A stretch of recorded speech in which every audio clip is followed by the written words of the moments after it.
Hey guys, welcome back to the BuzWeaver channel. And in our top stories today from the Daily Wire, Harris taps Minnesota Governor Tim Walz as running mate. Now, of course, we have covered Minneapolis, Minnesota here on the channel during the riots and, of course, the situation there with 𝐀𝐻𝐿𝐴. So a lot going on there in Minnesota, which makes this a very interesting pick considering the challenges that Minnesota has had in recent years. Kamala Harris on Tuesday officially tapped Tim Walz, the liberal Democrat governor of Minnesota, to be her running mate in November, putting a relatively unknown political figure into the spotlight with less than 100 days until Election Day. Now, if you watch the BuzWeaver channel, then we have talked about Tim Walz before, rather sporadically, so I'm not going to claim that we talk about him with any great frequency.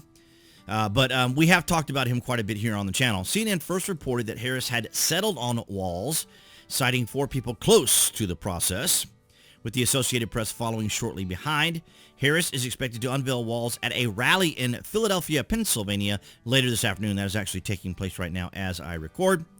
Walz was on a short list of potential running mates that also included Transportation Secretary Lil Pete Buttigieg, Pennsylvania Governor Josh Shapiro, and Arizona Senator Mark Kelly, and Kentucky Governor Andy Beshear. Walz, 60, was one of the lesser-known vice president contenders, but he exploded into the public eye when President Joe Biden dropped out of the race last month. On social media, Gen Z activists introduced Walz to their younger audience. Some calling him the Midwestern dad we need as VP. Now, as I said, he has a very mild-mannered disposition, but we all remember what happened there, right? So I like to make jokes about how they're lit for Tim Walz there in Minnesota. They're on fire for democracy. A few little unnecessary jabs there, but I mean, we talked about this here on the channel, just the outrageous behavior that was taking place there in Minneapolis, Minnesota, and in parts of Minnesota during the riots there. And so we'll see how fresh that is in people's minds, how many people remember that. And of course, we have to have CNN fact check that time period. Trump revives false claim that he, not Minnesota governor, deployed the National Guard to Minneapolis in 2020. Of course, there was a lot of discussion. Of course, they blocked Donald Trump from being able to send the National Guard. Remember what was happening up there in Seattle area and Oregon and these areas where they were blocking Donald Trump from being able to do this. So facts first.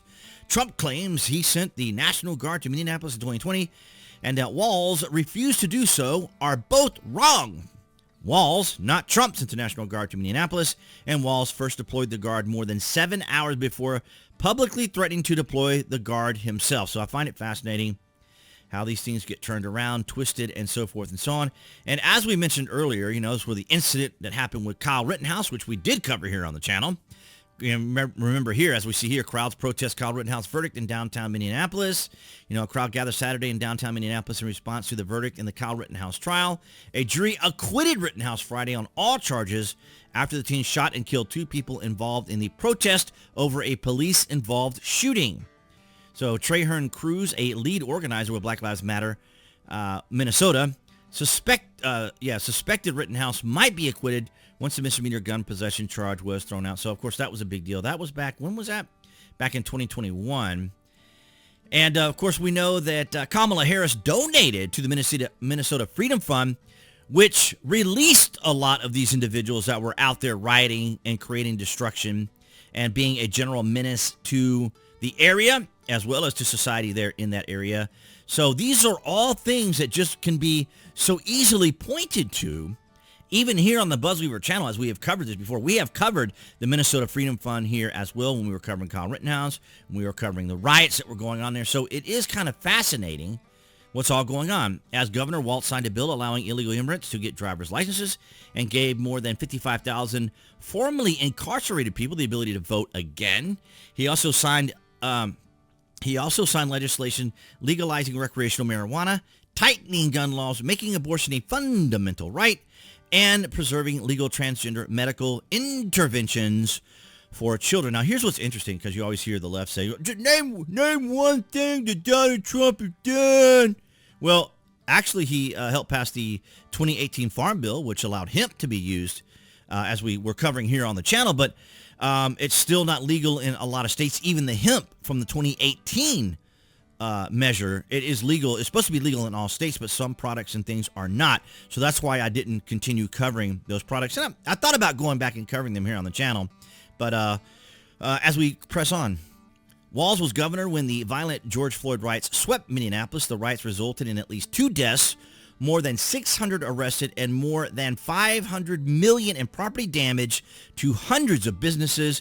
Afterwards, the city police force hemorrhaged officers. Yeah, because there was a lot of that. That's when the whole defund the police thing also started, which was also backed by Kamala Harris, by the way. There is so much going against Harris. And you would think that the media would be explaining that and outlining it as we are doing here on the BuzWeaver channel, but it's not going to happen, because it's amazing to think that people aren't even questioning the fact that Joe Biden has been removed, essentially, from the race entirely. He's not even going to be able to run for re-election. Think about that. As we have said here, the establishment uniparty installed Joe Biden so that they could ensure that Donald Trump didn't win. And of course, all the things that they did on top of that. And so we hear Walz is a vet. Now let's talk about him a little bit more. Walz is a veteran of the Army National Guard, where he served for 24 years. He also coached high school football and taught social studies before he was elected to Congress in 2006 as a Democrat in a red district. He was first elected governor in 2018 and shares 2 children with his wife, Gwen Whipple, a fellow teacher. In recent weeks, Walz was frequently appeared on television to slam the Trump-Vance ticket, saying, "These guys are just weird." And what's funny is that's the whole thing.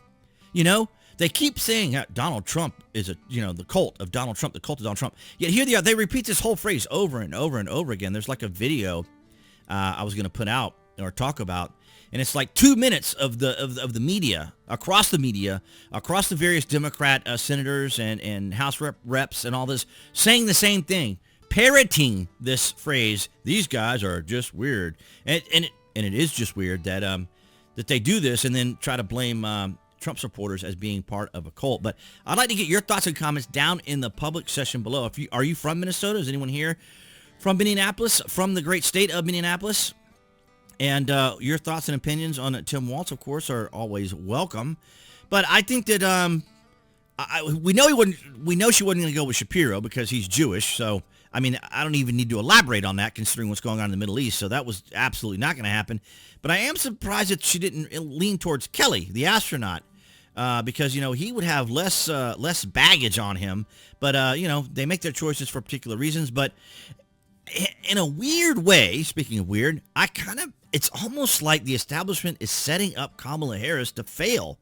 Does it seem that way to you guys? Let me know down in the comments if you think this whole situation, starting with the debate, was just a process of allowing these individuals to fail, Joe Biden and now Kamala Harris. It's just as we said, it's going to be a very strange 2024, and it absolutely has.